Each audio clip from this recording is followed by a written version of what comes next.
this is the design for the glass slide for 2 rotation. This is the glass slide holder with dovetail.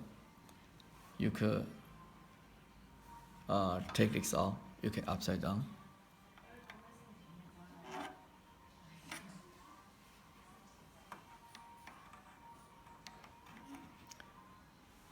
You could adjust the glass protrusion in and out.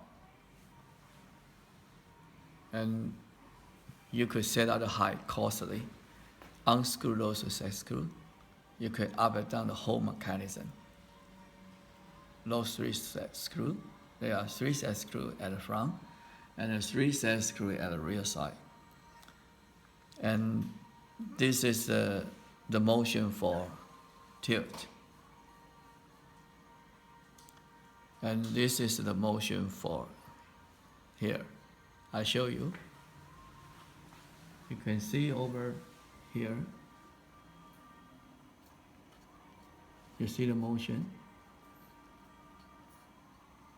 The other side.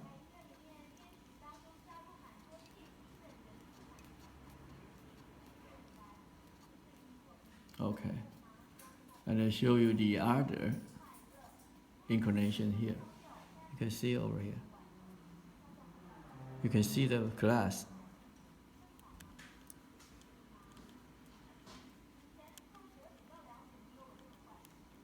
I put it back. Finish.